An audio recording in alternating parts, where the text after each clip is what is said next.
ನಮಸ್ಕಾರ ವೀಕ್ಷಕರೇ, ಸುಹಾಸಿನಿ ಕಾರ್ಯಕ್ರಮಕ್ಕೆ ಪ್ರೀತಿಯ ಸ್ವಾಗತ. ನವಜಾತ ಶಿಶುಗಳಲ್ಲಿ ಅಂದರೆ ಹುಟ್ಟಾನೆ ಹೃದಯ ಸಂಬಂಧಿ ಕಾಯಿಲೆಗಳು ಮಕ್ಕಳನ್ನ ಕಾಡುತ್ತವೆ.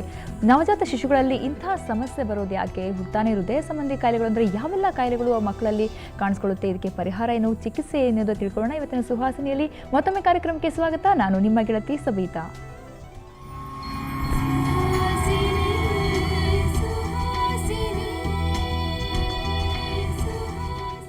ನವಜಾತ ಶಿಶುಗಳಲ್ಲಿ ಹೃದಯ ಸಂಬಂಧಿ ಕಾಯಿಲೆಗಳ ಬಗ್ಗೆ ಮಾತಾಡೋದಕ್ಕೆ ನಮ್ಮ ಜೊತೆ ಡಾಕ್ಟರ್ ಮುರಳೀಕೃಷ್ಣ ಸುಗುಣ ಮಲ್ಟಿ ಸ್ಪೆಷಾಲಿಟಿ ಆಸ್ಪತ್ರೆಯಿಂದ ಬಂದಿದ್ದಾರೆ. ಖ್ಯಾತ ಹೃದಯ ತಜ್ಞರು. ಬನ್ನಿ ಅವರಿಗೆ ಕಾರ್ಯಕ್ರಮಕ್ಕೆ ಸ್ವಾಗತ ಕೋರ್ತಾ ಇವತ್ತಿನ ಸುಹಾಸಿನಿಯನ್ನು ಶುರು ಮಾಡೋಣ. Doctor, welcome to the show. Thank you. So ಮೊದಲನೇದಾಗಿ ಮಕ್ಕಳಲ್ಲಿ ಹುಡ್ತಾನೆ ಅಂತ ಹಸುಗೂಸುಗಳಲ್ಲಿ ಹಾರ್ಟಿಗೆ ಸಂಬಂಧಪಟ್ಟಂಥ ಪ್ರಾಬ್ಲಮ್ ಬರುತ್ತೆ ಅಂದರೆ ಏನೆಲ್ಲ ಸಮಸ್ಯೆಗಳು ಬರ್ಬೋದು ಅಂತ? ಮಕ್ಕಳಿಗೆ ಹುಟ್ಟಿದಾಗಲೇ ಯಾಕೆ ಪ್ರಾಬ್ಲಮ್ ಬರುತ್ತೆ ಅಂತ ಅದಕ್ಕೆ ಕಂಜಿನೇಟಲ್ ಹಾರ್ಟ್ ಡಿಸೀಸ್ ಅಂತ ಹೇಳ್ತೀವಿ. ಅದು ಹುಟ್ಟತಾನೇ ಕಂಡುಕೊಂಡು ಬರುವಂಥ ಇದು ವಿಷಯಗಳು. ಒಂದೊಂದು ಸಲ ಏನಾಗುತ್ತೆ ಅಂದರೆ ಫ್ಯಾಮಿಲಿಲೇ ಆ ಥರ ಹಿಸ್ಟ್ರಿ ಇರ್ಬೋದು. ಹುಟ್ಟತಾನೆ ಮಗು ನೀಲಿ ಬಣ್ಣ ಇರೋದು ಹುಟ್ಟಿದಾಗ ಅಬ್ಸರ್ವ್ ಮಾಡಿದಾಗ ಆ ಥರ ಕಂಡೀಷನ್ ಇದ್ದಾಗ ಮಕ್ಕಳಿಗೆ ಕಂಜಿನೇಟಲ್ ಆಗಿ ಬರುವಂಥದ್ದು. ಒಂದೊಂದು ಸಲ ಕಂಜಿನೇಟಲ್ ಅಲ್ಲ, ಅದು ಹುಟ್ಟಿದಾಗ ಮಕ್ಕಳಲ್ಲಿ ಕೆಲವು ಹೃದಯದಲ್ಲಿ ಅದು ಗರ್ಭದಲ್ಲಿದ್ದಾಗ ಯಾವ ಕೊಳವೆಗಳು ಮುಚ್ಕೋಬೇಕಾಗತ್ತೋ ಹುಟ್ಟಿದ ತಕ್ಷಣ ಅದು ಮುಚ್ಚಲ್ಲ. ಆ ಥರ ಟೈಮಲ್ಲಿ ಅದು ಹಾಗೆ ಕಂಟಿನ್ಯೂ ಆದರೆ ಹೇಗಾಗುತ್ತೆ ಅದ್ರ ಸಂಬಂಧ ಬರುವಂಥ ಕಾಯಿಲೆಗಳು. ಆ ಥರ ಬೇರೆ ಬೇರೆ ಥರ ವಿಂಗಡಿಸ್ಬೋದು ನಾವು ಅದನ್ನು. ಸೊ ಸಾಮಾನ್ಯವಾಗಿ ಮಕ್ಕಳು ಹುಟ್ಟಿದಾಗ ಎಂಥ ಕಾಯಿಲೆ ಗೊತ್ತಾಗುತ್ತೆ ಅಂದರೆ ಒಂದು 2-3 ದಿನದಲ್ಲಿ ಮಕ್ಕಳಿಗೆ ಸ್ನಾನ ಮಾಡಿಸ್ಬೇಕಾದ್ರೆ ಎಲ್ಲ ಇದು ಮಾಡಬೇಕಾದ್ರೆ ನೀಲಿ ಬಣ್ಣ ಕಾಣಿಸ್ಕೊಳ್ಳುತ್ತೆ. ಅದು ಮೋಸ್ಟ್ ಕಾಮನ್ ಆಗಿ ಕಾಣಿಸ್ಕೊಳ್ಳೋಂಥದ್ದು. ಇದು ಅರ್ಲಿಯೆಸ್ಟ್ ಕಾಣಿಸ್ಕೊಳ್ಳೋದು ಇಲ್ಲಿ ಹೃದಯ ಭಾಗದಲ್ಲ ಅಥವಾ ಹೃದಯ ಭಾಗದಲ್ಲ, ಎಲ್ಲ ಶರೀರದಲ್ಲಿ. ಈಗ ಉಗುರಲ್ಲಿ, ಇಲ್ಲಾಂದ್ರೆ ಮಗು ನಾಲ್ಗೆ ನೋಡಿದಾಗ, ಇಲ್ಲ ಹಾಲು ಕುಡಿಸ್ಬೇಕಾದ್ರೆ ತಾಯಿ ಇದು ತುಟಿ ಹತ್ರ ನೋಡಿದಾಗ ಒಂಥರ ನೀಲಿ ಬಣ್ಣ ಕಾಣುತ್ತೆ. ಇಲ್ಲ ಮಗು ಅಳ್ತಿರ್ಬೇಕಾದ್ರೆ ಆ ಥರ ಟೈಮಲ್ಲಿ ಏನಾದ್ರು ಹಾರ್ಟ್ ಪ್ರಾಬ್ಲಮ್ ಇದೆ ಅಂತ ಗೊತ್ತಾಗುತ್ತೆ. ಇಲ್ಲಾಂದರೆ ಹುಟ್ಟಿದಾಗ ಕೆಲವು ಮಕ್ಕಳು ಸರಿಗೆ ಹಾಲು ಕುಡಿಯಲ್ಲ, ಒಂಥರ ಯಾವಾಗಲೂ ಕೆಮ್ಮು, ನೆಗಡಿ, ಜ್ವರ ಆ ಥರ ಬರುತ್ತೆ. ಆಮೇಲೆ ಯಾವಾಗ ಎಕ್ಸ್ಪೆಕ್ಟೆಡ್ ವೆಯ್ಟ್ ಗೈನ್ ಆಗಲ್ಲ, ತೂಕ ಬರಲ್ಲ, ಯಾವಾಗಲೂ ಯಾರು ನೆಗಡಿ ಆಗೋದು ಇದು ಮಾಡೋದಾಗುತ್ತೆ. ಆ ಟೈಮಲ್ಲೂ ಎಕೋ ಸ್ಕ್ಯಾನ್ ಸಾಮಾನ್ಯವಾಗಿ ಮಾಡಿಸಿದಾಗ ಹಾರ್ಟಲ್ಲಿ ಒಂದು ಪ್ರಾಬ್ಲಮ್ ಇದೆ ಅಂತ ಗೊತ್ತಾಗುತ್ತೆ. ಇದು ಸಾಮಾನ್ಯವಾಗಿ 1 ವಾರ ಅಥವಾ 15 ದಿನದಲ್ಲಿ ಗೊತ್ತಾಗುತ್ತೆ ಆ ಥರ ತುಂಬ ಪ್ರಾಬ್ಲಮ್ ಇದ್ದರೆ. ಇನ್ನು ಕೆಲವು ಕಾಯಿಲೆಗಳು ಮಕ್ಕಳಲ್ಲಿ ಬರುವಂಥ ಕಾಯಿಲೆಗಳು ಕಾಣಿಸ್ಕೊಳ್ಳಲ್ಲ, 3-4 ವರ್ಷ ತನಕ ಕಾಣಿಸ್ಕೊಳ್ಳಲ್ಲ. 3-4 ವರ್ಷ ಟೈಮಲ್ಲಿ ಮತ್ತೆ ಹಾಗೆ ಅದೇ ನಾನು ಹೇಳ್ದಂಗೆ ಬಿಟ್ಟು ಜ್ವರ ಬರೋದು, ಕೆಮ್ಮು ಬರೋದು. ಮಗು ಇವಾಗ ಸಾಮಾನ್ಯವಾಗಿ 4 ವರ್ಷ ಇದ್ದರೆ ಆ ಸಂಬಂಧಪಟ್ಟ ಮಕ್ಕಳಷ್ಟು ವೆಯ್ಟ್ ಗೇನ್ ಇರಲ್ಲ, ಬೆಳವಣಿಗೆನೂ ಇರಲ್ಲ. ಆ ಥರ ಟೈಮಲ್ಲಿ ಮತ್ತೆ ಎಲ್ಲ ಸ್ಕ್ಯಾನ್ ಮಾಡಿಸಿದಾಗ ಈ ಥರ ಯಾವ್ದಾದ್ರು ಡಾಕ್ಟರ್ ಹತ್ರ ಹೋದಾಗ ಅವರು ಸ್ಟೆಥೋಸ್ಕೋಪಲ್ಲಿ ನೋಡಿದಾಗ ಒಂಥರ ಗರ ಗರ ಗರ ಅಂತ ಶಬ್ದ ಕೇಳಿಸ್ತಾ ಇರುತ್ತೆ. ಸೊ ಆ ಥರ ಪ್ರಾಬ್ಲಮ್ ಆದಾಗಲೂ ಕೂಡ ಮಕ್ಕಳಲ್ಲಿ ಹಾರ್ಟ್ ಪ್ರಾಬ್ಲಮ್ ಇದೆ ಅಂತ ನಾನು ಸರಿ ಮಾಡಿಸ್ಬೇಕು ಅಂತೆ. ಕಾಸಸ್ ಅಂತ ತಗೊಳ್ಳೋದಾದ್ರೆ ಏನು ಸಾಮಾನ್ಯವಾಗಿ ಕಾರಣಗಳು ಇಂಥದ್ದೇ ಕಾರಣಗಳು? ಸಾಮಾನ್ಯವಾಗಿ ಮಕ್ಕಳಲ್ಲಿ ಇವಾಗ ನಾವೊಂದು ಸಾಧಾರಣ ಉದಾಹರಣೆ ಹೇಳಬೇಕು ಅಂದರೆ ಒಂದು PDA ಅಂತ ಒಂದು ಹೇಳ್ತೀವಿ, ಅದಕ್ಕೆ ಪೇಟೆಂಟ್ ಡಕ್ಟಸ್ ಅಂತ. ಅದು ದೊಡ್ಡ ರಕ್ತನಾಳ ಇರುತ್ತಲ್ಲ, ಅದರಿಂದ ಶ್ವಾಸಕೋಶಕ್ಕೆ ಇನ್ನೊಂದು ಕೆಟ್ಟ ರಕ್ತ ಹೋಗುತ್ತೆ. 2 ರಕ್ತನಾಳ ಮಧ್ಯೆ ಒಂದು ಕನೆಕ್ಷನ್ ಇರುತ್ತೆ. ಅದು ಪೇಟೆಂಟ್. ಅದು ಯೂಶಲಿ ಸಾಮಾನ್ಯವಾಗಿ ಮಗು ಹುಟ್ಟುತ್ತಾನೆ ಆಕ್ಸಿಜನ್ ಕಾನ್ಸಂಟ್ರೇಷನ್, ಆಮ್ಲಜನಕದ ಕಾನ್ಸಂಟ್ರೇಷನ್ ಜಾಸ್ತಿ ಆದಾಗ ಅದರಷ್ಟಕ್ಕದೇ ಕ್ಲೋಸ್ ಆಗಬೇಕು. ಬಟ್ ಅದು ಕ್ಲೋಸ್ ಆಗಿಲ್ಲ ಅಂದರೆ ಏನಾಗುತ್ತೆ, ಜಾಸ್ತಿ ರಕ್ತ ಹೋಗುತ್ತೆ ಶ್ವಾಸಕೋಶಕ್ಕೆ. ಆವಾಗ ಮಗುವಿಗೆ ಸ್ವಲ್ಪ ಪಲ್ಮನಿ ಹೈಪರ್ಟೆನ್ಷನ್ ಅಂತ ಹೇಳ್ತೀವಿ, ಅಂದರೆ ಶ್ವಾಸಕೋಶದಲ್ಲಿ BP ಜಾಸ್ತಿ ಆಗುತ್ತೆ ಜಾಸ್ತಿ ರಕ್ತ ಹೋಗೋದ್ರಿಂದ. ಸೊ ಅದು ಒಂದು ಕಾರಣ. ಇನ್ನೊಂದು ಕಾರಣ ಈ ಅದ್ಲು ಬದಲು ಆಗುತ್ತೆ ದೊಡ್ಡ ರಕ್ತನಾಳಗಳು. ಈಗ ಸಾಮಾನ್ಯವಾಗಿ ಶರೀರಕ್ಕೆ ರಕ್ತ ತೊಗೊಂಡು ಹೋಗ್ಬೇಕಾಗಿರೋ ಕೊಳುವೆ ಲೆಫ್ಟ್ ವೆಂಟ್ರಿಕಲ್ ಅಂದರೆ ಈ ಪಂಪಿಂಗ್ ಚೇಂಬರಿಂದ ಆಗೋ ಬದಲು ಈ ಶ್ವಾಸಕೋಶ ಇದರಿಂದ ಇದಾಗುತ್ತೆ, ಅದ್ಲು ಬದಲಾಗುತ್ತೆ. ಸೊ ಶ್ವಾಸಕೋಶಕ್ಕೆ ಹೋಗ್ಬೇಕಾಗಿರೋ ರಕ್ತ ಪೂರ್ತಿ ಶರೀರಕ್ಕೆ ಬರುತ್ತೆ, ಶರೀರಕ್ಕೆ ಹೋಗ್ಬೇಕಾಗಿರೋ ರಕ್ತ ಶ್ವಾಸಕೋಶಕ್ಕೆ ಹೋಗುತ್ತೆ. ಅದು ಅದ್ಲು ಬದಲು, ಅದಕ್ಕೆ ಟ್ರಾನ್ಸ್ಪೋಸಿಷನ್ ಅಂತ ಹೇಳ್ತೀವಿ. ಆ ಥರ ಬೇರೆ ಬೇರೆ ಕಾರಣಗಳಿರುತ್ತೆ ಬೇಗ ಗೊತ್ತಾಗೋದು. ಒಂದೊಂದು ಸಲ ಮಕ್ಕಳಿಗೆ ಒಂದು ಹೋಲ್ ಇರುತ್ತೆ, ಅದಕ್ಕೆ ಹೋಲ್ ಅಂತ ಹೇಳ್ತೀವಿ. ಯಾವ 4 ದೊಡ್ಡ ಕೋಣೆಗಳಿರುತ್ತೆ ಹಾರ್ಟಲ್ಲಿ, ಹೃದಯದಲ್ಲಿ. ಆ 4 ಕೋಣೆ ಯಾವುದೋ 2 ಕೋಣೆ ಮಧ್ಯೆನೂ ಒಂದು ಹೋಲ್ ಇರ್ಬೋದು. ಅದು ಕಂಜಿನೇಟಲ್ ಆಗಿ ಬರುವಂಥ ಡಿಫೆಕ್ಟ್. ಅದು ಕ್ಲೋಸ್ ಆಗಲ್ಲ. ಅದು ಅದು ಎಷ್ಟು ದೊಡ್ಡದಿದೆ, ಯಾವ ಸಮಯದಲ್ಲಿ ಕಾಣಿಸಿಕೊಳ್ಳುತ್ತೆ ಅಂತ ನಾವು ಇದು ಮಾಡಿದಾಗ ಗೊತ್ತಾಗುತ್ತೆ. ಸೊ ಅದು ಯಾವಾಗ ಕರೆಕ್ಟ್ ಮಾಡಬೇಕು ಅಂತಲೂ ಅದು ಮಗು ಎಷ್ಟು ವಯಸ್ಸಾಗಿದೆ, ಮಗು ಫಸ್ಟ್ ಡಾಕ್ಟರ್ ಹತ್ರ ತೋರಿಸ್ಕೊಳ್ಬೇಕಾದ್ರೆ ಅದ್ರ ಮೇಲೆ ಡಿಪೆಂಡ್ ಆಗುತ್ತೆ. ಓಕೆ, ಗರ್ಭಿಣಿ ಆಗಿದ್ದಾಗ ತಾಯಿ ಆರೋಗ್ಯ ಏನಾದರೂ ಇದ್ರ ಮೇಲೆ ಎಫೆಕ್ಟ್ ಆಗುತ್ತಾ ಅಥವಾ ಹೆರಿಡಿಟ್ರಿ ಆಗಿ ಏನಾದರೂ ಸಮಸ್ಯೆಗಳು ಈ ಥರ? ಹೆರಿಡಿಟ್ರಿ ಅಂತ ಹೇಳಿದರೆ ಇವಾಗ ನಾನು ಹೇಳ್ದಂಗೆ ಕೆಲವೊಂದು ಅಂತ ಕಂಜಿನೇಟಲ್ ಡಿಸೀಸಸ್ಸು ಅದು ಇದು ಕಂಜಿನೇಟಲ್ ಆಗಿ ಹೆರಿಡಿಟ್ರಿ ಆಗಿ ಬರೋಂಥದ್ದು. ಇನ್ನು ಕೆಲವಂಥದ್ದು ಮೊದಲನೇ ಟ್ರೈಮಿಸ್ಟರಲ್ಲಿ ಅಂದರೆ ಮೊದಲು 3 ತಿಂಗಳಲ್ಲಿ ಇನ್ಫೆಕ್ಷನ್ ಆಗಿದೆ, ರುಬೆಲ್ಲಾ ಇನ್ಫೆಕ್ಷನ್ ಇಲ್ಲಾಂದರೆ ಮಮ್ಸ್ ವೈರಲ್ ಇನ್ಫೆಕ್ಷನ್ ಆದರೆ ಅದು ಮಕ್ಕಳಲ್ಲಿ ಕೆಲವೊಂದು ಕಂಜಿನೇಟಲ್ ಡಿಫೆಕ್ಟ್ಸ್ ಬರುತ್ತೆ.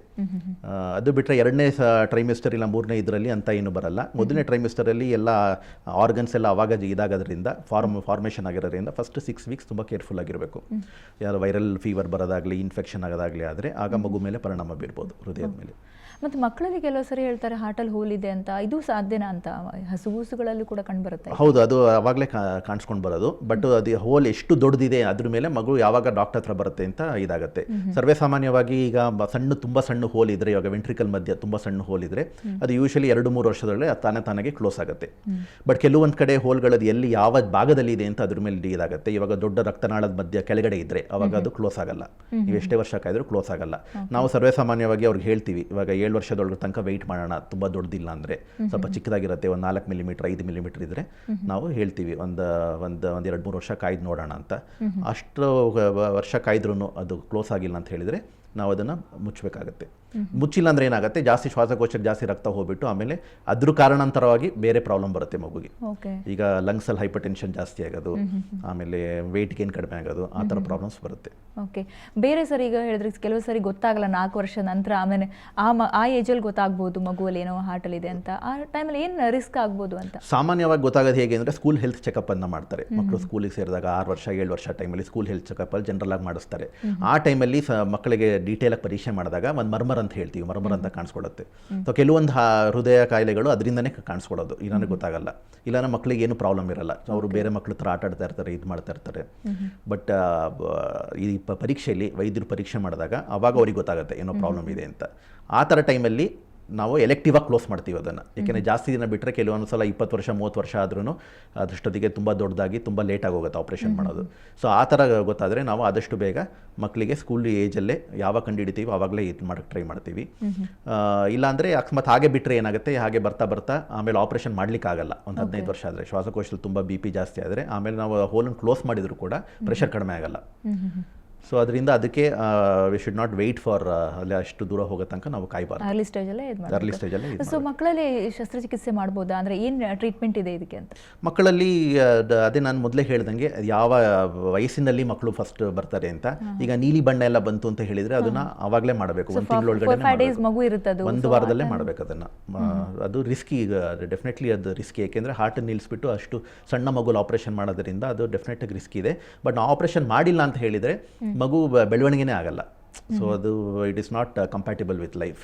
ಸೊ ಅದರಿಂದ ರಿಸ್ಕ್ ಇದ್ದರೂ ಕೂಡ ಅದನ್ನು ಮಾಡಿಸಿದರೆ ಒಂದ್ಸಲ ಅದು ಚೆನ್ನಾಗಿ ಆದಮೇಲೆ ದೆನ್ ಇದು ನಾರ್ಮಲ್ ಆಗಿ ಇದು ಮಾಡ್ಬೋದು. ಸರ್ಜರಿ ಹೆದರ್ತಾರೆ ತುಂಬ, ಆಲ್ಮೋಸ್ಟ್ ಸಕ್ಸಸ್ಫುಲ್ ಆಗುತ್ತೆ ಅಂತೀರಾ? ಅದೆಲ್ಲ ಸಕ್ಸಸ್ಫುಲ್ ಆಗುತ್ತೆ. ಈಗ ಇದೆಲ್ಲ ಫುಲ್ ಸ್ಟ್ಯಾಂಡರ್ಡೈಸ್ಡ್ ಆಗಿದೆ. ಮುಂಚಿನ ಥರ ಅಷ್ಟೊಂದು ಇದು ಮಾಡಬೇಕಿಲ್ಲ. ನಮ್ಮ ಟೆಕ್ನಾಲಜಿ ಎಲ್ಲ ಜಾಸ್ತಿ ಇದೆ, ಅಡ್ವಾನ್ಸ್ ಆಗಿದೆ. ಪ್ಲಸ್ ಆಪ್ರೇಷನ್ ಆದ ನಂತರ ಮಗುನ ಇಂಟೆನ್ಸಿವ್ ಕೇರಲ್ಲಿ ಇಡ್ತೀವಲ್ಲ, ಆವಾಗ ನೋಡ್ಕೊಳ್ಳೋದು, ಏನೇನು ಕೊಡಬೇಕು, ಇದು ಮಾಡೋದೆಲ್ಲ ಇದು ಸಾಕಷ್ಟು ಇದಾಗಿದೆ, ಅಡ್ವಾನ್ಸ್ ಆಗಿದೆ. ಸೊ ಅದರಿಂದ ಮುಂದಿನ ಒಂದು 10 ವರ್ಷದ ಕೆಳಗಡೆ ಏನು ಮಾಡ್ತಾಯಿದ್ರು ಆ ಥರ ಹೆದರುವಂಥ ಕಾರಣಗಳೇನಿಲ್ಲ. ಮಾಡಿಸಿದ್ರೆ ಇದು ಒಳ್ಳೆಯದು ಮಗುಗೆ. ಮತ್ತೊಂದು ಕೇಳಿದ್ದೀನಿ ಡಾಕ್ಟರ್, ಏನಂದರೆ ಮಕ್ಕಳಲ್ಲಿ ಎದೆ ಬಡಿತ ಜಾಸ್ತಿ ಇರುತ್ತೆ ಕೆಲವು ಮಕ್ಕಳಲ್ಲಿ, ಅದೇನು ಆ್ಯಕ್ಚುಲಿ ಅಂದರೆ ಕಡಿಮೆ ಆಗುತ್ತೆ, ದೊಡ್ಡೋಳಾಗ್ತಾ ಆಗ್ತಾ ಕಡಿಮೆ ಆಗುತ್ತೆ ಅಂತ ಹೇಳ್ತಾರೆ. ಸಾಮಾನ್ಯವಾಗಿ ಮಕ್ಕಳಿಗೆ ಹೃದಯ ಬಡಿತ ಜಾಸ್ತಿ ಇರುತ್ತೆ. ಇವಾಗ ದೊಡ್ಡವ್ರಿಗೆ ಇವಾಗ ಒಂದು 60ರಿಂದ 70 ನಾರ್ಮಲ್ ರೇಟ್ ಇದ್ರೆ, ಮಕ್ಕಳಿಗೆ ಒಂದು 120 130 ಆ ಥರ ಇರುತ್ತೆ. ಪ್ಲಸ್ ಮಕ್ಕಳು ಆಟ ಆಡ್ಬೇಕಾದ್ರೆ ಇದು ಮಾಡ್ಬೇಕಾದ್ರೆ ಇನ್ನೂ ಜಾಸ್ತಿ ಆಗುತ್ತೆ, 150 160. ಅದು ಬರ್ತಾ ಬರ್ತಾ ಮಕ್ಕಳು ಬೆಳೀತಾ ಕಡಿಮೆ ಆಗ್ತಾ ಹೋಗುತ್ತೆ. ಬಟ್ ಅದೇನು ರಿಸ್ಕ್ ಅದರಲ್ಲಿ ಏನು ರಿಸ್ಕ್ ಇರಲ್ಲ. ಸೊ ಈಗ ಗರ್ಭಿಣಿ ಅಂತ ಹೇಳಿದ್ನಲ್ಲ, ಮತ್ತೆ ಹಾಗೇನು ಅಲ್ಲಿಗೆ ಬರೋದಾದ್ರೆ ತಾಯಿ ಆರೋಗ್ಯ ನೀವು ಹೇಳಿದ್ರೆ ಮತ್ತೆ ಬೇರೆ ಏನು ಪ್ರಭಾವ ಇರ್ಬೋದು ಈ ಹಾರ್ಟಿಗೆ ಸಂಬಂಧಪಟ್ಟಂಗೆ ಅಂತ? ಏನಿಲ್ಲ, ಮೊದಲು 3 ತಿಂಗಳು ಇನ್ಫೆಕ್ಷನ್ ರಿಸ್ಕ್ ಕಡಿಮೆ ಮಾಡಬೇಕು.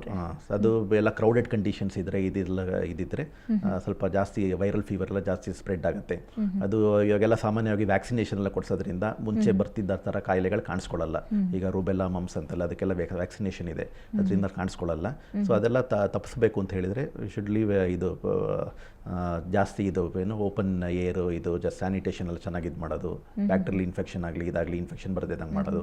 So there some routine precautions ತಗೋಬೇಕಾಗುತ್ತೆ. ಅದಕ್ಕೆ ಕೆಲವು ಸಿಂಪ್ಟಮ್ಸ್ ಹೇಳಿದ್ರೆ ನೀವು ಜ್ವರ ಬರೋದು ಇರ್ಬೋದು, ಅಥವಾ ಕೆಲವೆಲ್ಲ ಅದು ಹೊರತಾಗಿ ಅದು ಮೈ ನೀಲಿ ಆಗ್ತಿರೋದು ಇರ್ಬೋದು, ಬೇರೆ ಏನು ಸಿಂಪ್ಟಮ್ಸ್ ಗೊತ್ತಾಗ್ಬೋದು ಅಂತ ಹಾರ್ಟ್ ಸಂಬಂಧಪಟ್ಟಂಗೆ ಏನಾದ್ರು ಪ್ರಾಬ್ಲಮ್ ಇದೆ ಅಂತ ಮಗುವಲ್ಲಿ? ಇಲ್ಲ, ಸರ್ವೇ ಸಾಮಾನ್ಯವಾಗಿ ನಾನು ಹೇಳಿದ್ದಷ್ಟರಲ್ಲೇ ಕಾಣಿಸ್ಕೊಳ್ಳೋದು. ಸೊ ಒಂದು ಅದೇ ರೂಟೀನ್ ಚೆಕಪ್ ಮಾಡಿದಾಗ ಸ್ಕೂಲಲ್ಲಿ, ಇನ್ನೊಂದು ಅದೇ ನೀಲಿ ಬಣ್ಣ ಕಾಣಿಸ್ಕೊಳ್ಳುತ್ತೆ. ಯಾವ ಏಜಲ್ಲಾದರೂ ಕಾಣಿಸ್ಕೋಬೋದು. ಅದು ಮೊದಲನೇ ತಿಂಗಳಲ್ಲಾದ್ರೂ ಕಾಣಿಸ್ಕೋಬೋದು, ವರ್ಷದಲ್ಲಿ ಕಾಣಿಸ್ಕೋಬೋದು, ಇಲ್ಲಾಂದರೆ 2-3 ವರ್ಷ ಆದಾಗಲೂ ಕಾಣಿಸ್ಕೋಬೋದು. ಅದು 2ನೇದು. 3ನೇದು ಅದೇ ಜ್ವರ, ಸಾಮಾನ್ಯವಾಗಿ ಕೆಮ್ಮು, ಜ್ವರ, ನೆಗಡಿ ಬರೋದು ಮಗು ಇದಾಗಲ್ಲ, ಅದೆಲ್ಲ 1 ವರ್ಷದೊಳಗಡೆ ಕಾಣಿಸ್ಕೊಳ್ಳುತ್ತೆ. ಅದು ದೊಡ್ಡ ಹೋಲ್ ಇದ್ರೆ ಹಾರ್ಟಲ್ಲಿ ಸರ್ವೇ ಸಾಮಾನ್ಯವಾಗಿ 1 ವರ್ಷದೊಳಗಡೆ ಕಾಣಿಸ್ಕೊಳ್ಳುತ್ತೆ ಅದು. ಓಕೆ ಡಾಕ್ಟರ್, ನಿಮ್ಮ ಜೊತೆ ಮಾತಾಡ್ತೀನಿ. ಸೊ ವೀಕ್ಷಕರೇ, ನವಜಾತ ಶಿಶುಗಳಲ್ಲಿ ಮಕ್ಕಳಲ್ಲಿ ಕಾಣಿಸಿಕೊಳ್ಳುವಂತಹ ಹೃದಯ ಸಂಬಂಧಿ ಕಾಯಿಲೆಗಳ ಬಗ್ಗೆ ಮಾತಾಡ್ತಾ ಇದ್ವಿ. ಮತ್ತಷ್ಟು ಮಾತಾಡೋಣ. ನಿಮ್ಮಲ್ಲೂ ಕೂಡ ಇಂತಹ ಏನಾದರೂ ಡೌಟ್ಸ್ಗಳಿದ್ರೆ, ಸಮಸ್ಯೆಗಳಿದ್ರೆ ಕರೆ ಮಾಡಿ ಡಾಕ್ಟರ್ ಹತ್ರ ಮಾತಾಡ್ಬೋದು. ಈಗ ಚಿಕ್ಕದೊಂದು ಬ್ರೇಕ್.